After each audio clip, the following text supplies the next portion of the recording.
صفر المظفر کا مہینہ ہے اور یہ مہینہ بھرا پڑا ہے اولیاء اللہ کے جو عرس مبارک ہیں اس مہینے کے اندر سب سے زیادہ ہوتی ہے۔ عرسوں سے بھرا پڑا ہے یہ مہینہ، کیونکہ اس مہینے کے اندر زیادہ تر جو اولیاء اللہ ہیں وہ اس دار فانی سے کوچ کر کے اللہ تبارک و تعالیٰ کی بارگاہ میں پہنچے، اور انہوں نے جو زندگیاں گزاری ہیں نا، وہ زندگیاں ہمارے لیے نمونہ ہے۔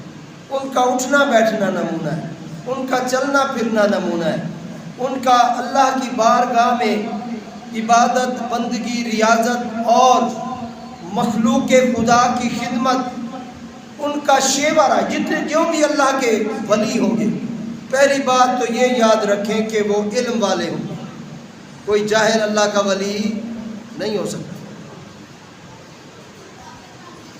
بے علم جو کرے فقیری، کافر مرے دیوانہ ہو۔ حضرت باہو رحمۃ اللہ تعالیٰ بغیر علم کے جو فقیری کہتے ہیں میں فقیر ہوں، فرمایا وہ کافر مرے گا، کیونکہ علم کے بغیر فقر نہیں ہے اور فقر کے بغیر فقیری نہیں ہے۔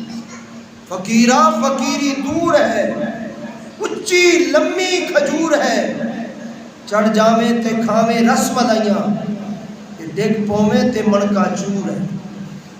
یعنی یہ ایسی بات نہیں ہے کہ فقر جو ہے وہ کوئی آسان منزل ہے اور فقیری ایسے مل جاتی ہے جیسے لوگ کہتے ہیں جی میں یہ فقیر ہے۔ فقیری آسان نہیں ہے، بہت مشکل ہے، بہت منزلیں ہیں کہ جو اللہ تبارک و تعالیٰ کے مقرب ہوئے نا، ان سے کبھی ان کی زندگیاں پڑھ کے دیکھیں،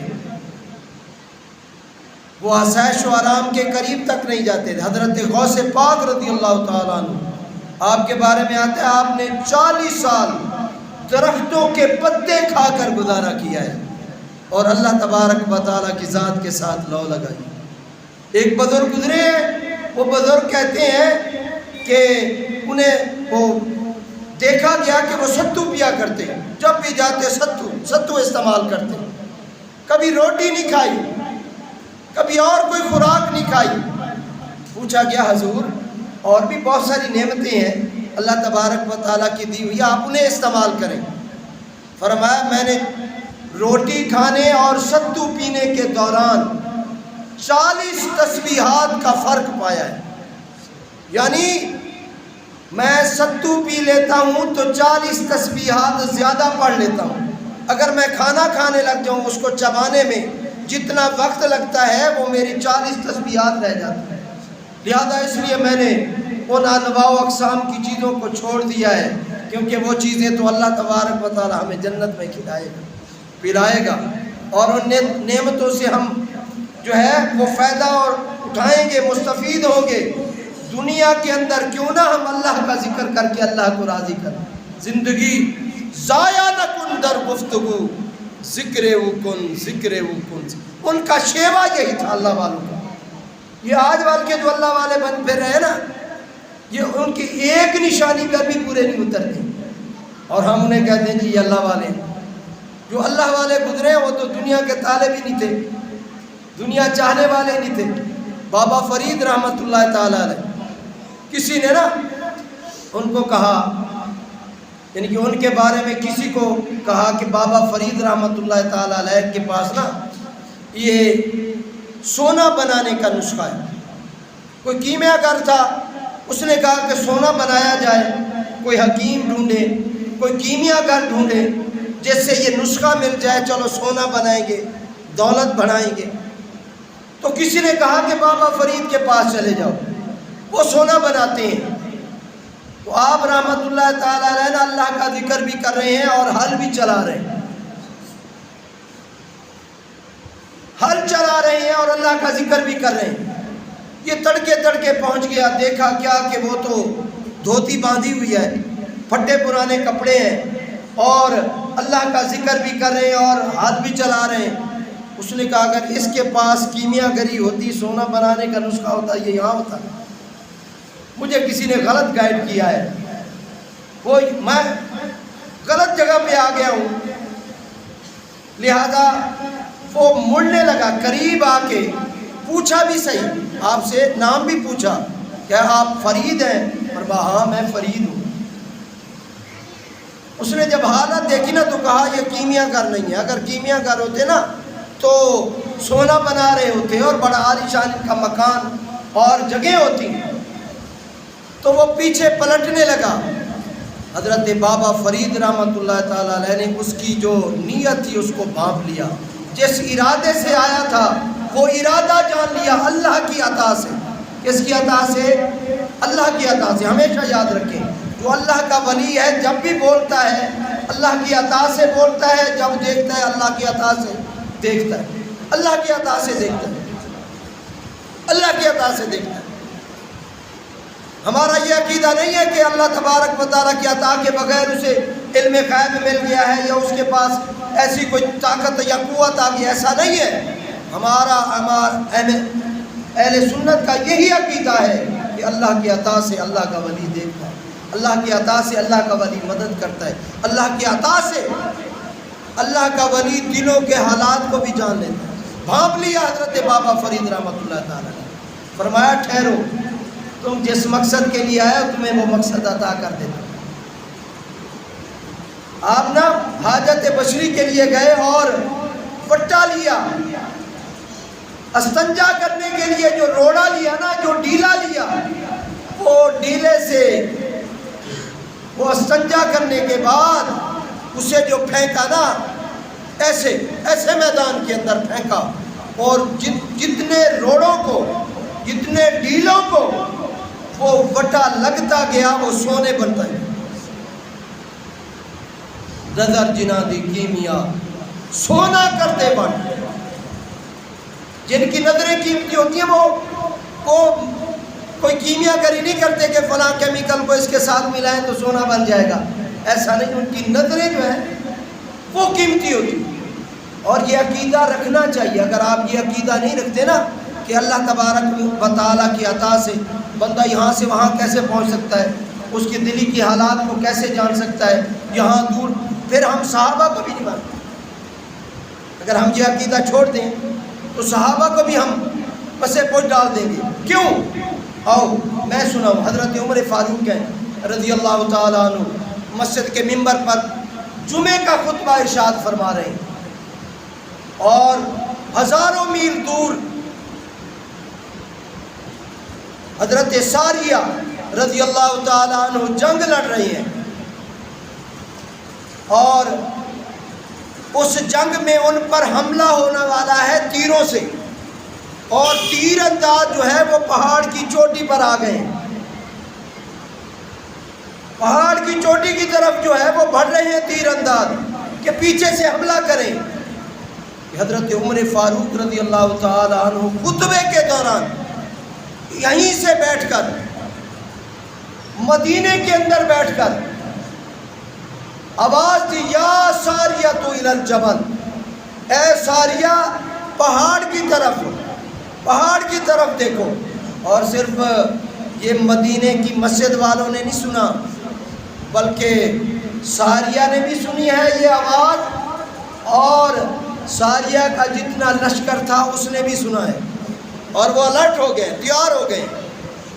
ہزاروں میل دور ہے اور یہاں مدینے سے آواز لگائی جا رہی ہے۔ آج کل تو بڑے بڑے ساؤنڈ سپیکر ہیں، بڑے بڑے لاؤڈ سپیکر ہیں، بڑی بڑی لمبی لمبی دور دور تک آوازیں جا سکتی ہیں، لیکن اس وقت تو کوئی ان میں سے کوئی چیز نہیں تھی، ان میں سے کوئی چیز نہیں تھی۔ وہ سپیکر میں نہیں کہا، انہوں نے سپیکر میں اعلان نہیں کیا، ایسے بغیر سپیکر کے خطبے کے اندر یہ آواز دی اور وہاں تک پہنچی، اور اللہ تبارک و تعالیٰ نے مسلمانوں کو اس حملے سے بچا لیا، کیونکہ مسلمان الرٹ ہو گئے۔ اور حضرت ساریہ نے فوراً پہاڑ کی طرف نظر کی تو واقعی پیچھے سے وہ تیر انداز، اور انہوں نے اپنی ڈھالیں سیدھی کی اور ان کے حملے کو روکا، اور کامیابی سے ہم کنار ہوئے اور واپس آئے نا، تو یہاں کے جو لوگ تھے انہوں نے بھی پوچھا ہے عمر فاروق رضی اللہ تعالیٰ عنہ خلیفۃ المسلمین، یہ کیا وجہ ہے، کیا بات تھی کہ آپ خطبے کے اندر ساریہ کو آواز دے رہے ہیں اور پہاڑ کا ذکر فرما رہے ہیں؟ آپ نے فرمایا ہاں پہاڑ کی چوٹی سے تیر اندازوں کا حملہ ہونے والا تھا اوپر، لہذا میں نے انہیں آواز دے کر، کس نے دکھایا؟ اللہ نے۔ کس نے اطلاع دی؟ اللہ تبارک و تعالیٰ کی ذات نے۔ لہذا اللہ تبارک و تعالیٰ جس کو چاہے، جہاں چاہے، جیسا چاہے، اللہ تبارک و تعالیٰ طاقت بھی پہنچا سکتا ہے، ہمت بھی دے سکتا ہے۔ حضرت بابا فرید رحمۃ اللہ تعالیٰ علیہ، انہی کے بارے میں آتا ہے، ہم بھی اذانیں دیتے ہیں، ہم بھی اذانیں دیتے ہیں، انہوں نے بھی اذان دی۔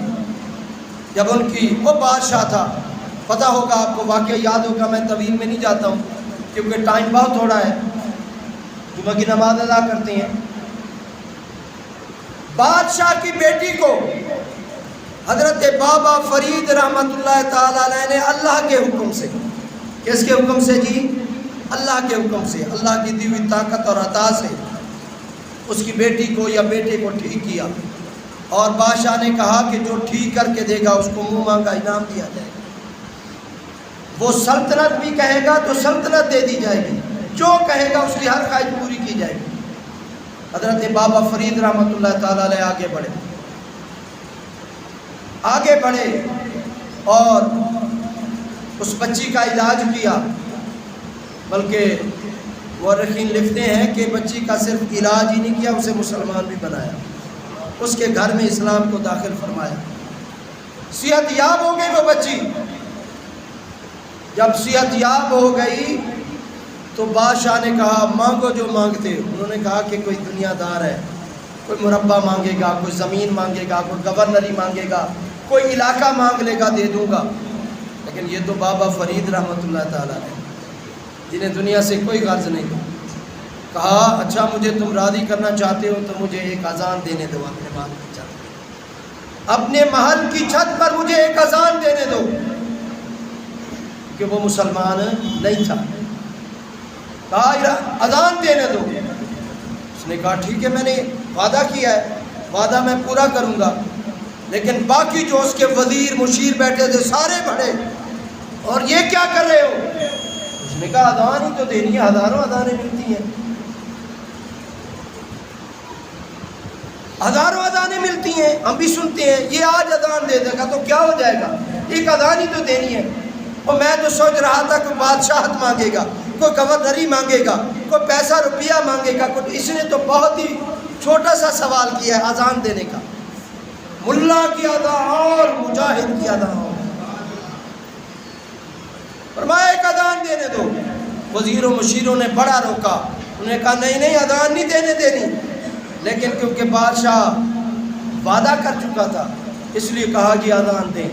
اور پھر آپ نے اذان دی نا تو پھر کیا معاملہ ہوا، سارے چاہے مسلمان تھے چاہے کافر تھے، سارے انہوں نے کہا ہم اپنی کانوں میں انگلیاں دے لیں گے، ہم جب سنیں گے نہیں تو اثر کیسے ہوگا۔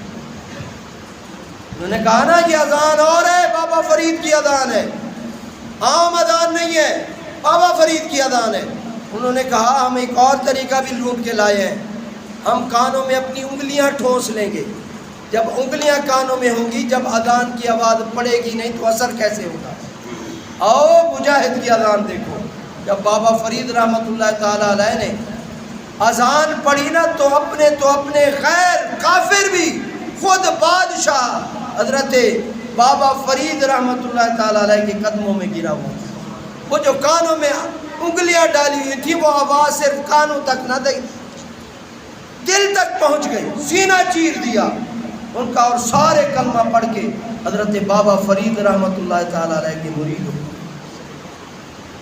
یہ ہے اللہ تبارک و تعالیٰ کی جو عطا سے اور کرم سے، اور اللہ کا ولی جو ہے آپ کیا سمجھتے ہیں وہ کیسا ہے؟ اللہ کا ولی ایسا ہے کہ جس کے بارے میں حدیث قدسی ہے، حدیث قدسی ہے اللہ کے ولی کے بارے میں، فرمایا وہ جو اللہ والا ہے جو میرے قریب ہو گیا اور میں اس کے قریب ہو گیا ہوں، وہ اللہ والے کو ایسا نہ سمجھو، بلکہ وہ اللہ والا ایسا ہے کہ کسی بات میں نا مجھ سے قسم اٹھا بیٹھے تو میں اس کی قسم کو پورا کرتا ہوں، کوئی بات میرا نام لے کر کوئی بات کر بیٹھے میں اس کی بات کو پورا کرتا ہوں، اس کی بات کو پورا کرتا ہوں، میں یہ نہیں دیکھتا ہوں کہ ہونے کیا والا ہے، نہیں نہیں، یہ دیکھتا ہوں کہ میرا بندہ جو ہے کس طرح مجھ سے راضی ہو سکتا ہے۔ اور حدیث قدسی ہے آپ کے اور میرے نبی صلی اللہ علیہ وسلم نے فرمایا اللہ اس اللہ والے کے ہاتھ باندھ جاتا ہے۔ اللہ کہتا ہے، حدیث قدسی ہے، اللہ کہتا ہے میں اس کے ہاتھ بن جاتا ہوں جس سے وہ پکڑتا ہے، پھر اس کا پکڑنا اللہ کا پکڑنا ہے۔ میں اس کی زبان بن جاتا ہوں جس سے وہ بولتا ہے، پھر اس کا بولنا اللہ کا بولنا ہے۔ میں اس کی پاؤں بن جاتا ہوں جس سے وہ چلتا ہے، میں اس کا دماغ بن جاتا ہوں جس سے وہ سوچتا ہے، میں اس کے دل اور آنکھیں بن جاتا ہوں جس سے وہ دیکھتا ہے۔ لہذا ہم تو ظاہری طور پر دیکھ رہے ہیں نا سارے جہان کو، لیکن اللہ والے جو ہیں وہ ظاہری طور پر نہیں دیکھ رہے، اندر سے بندے کو دیکھ رہے ہیں کہ بندہ کیسا ہے، اندر سے کیسا ہے۔ اس لیے فرمایا جب کسی عالم کے دربار میں پہنچو، علم والے کے دربار میں پہنچو تو اپنی زبان سنبھال کے بیٹھو، اور جب اللہ والے کے دربار میں بیٹھو تو دل سنبھال کے بیٹھو، کیونکہ دل ٹھکانا میرے حضور کا ہے، یہ دل ٹھکانا، کیونکہ ان کے دل کے اندر نا اللہ تبارک و تعالیٰ بستا ہے، اور جن کے دلوں کے اندر اللہ بس جائے اس کا کیا مقام اور شان ہوتا ہے۔ ہن رب کو بہو پیار، اس لیے ہم کہتے ہیں کہ ہن رب کو بہو پیارے، رب راضی ہے ناتے، ایوین پیر چوم دے اساں اللہ والے آلے۔ واخر دعوانا الحمدللہ رب العالمین۔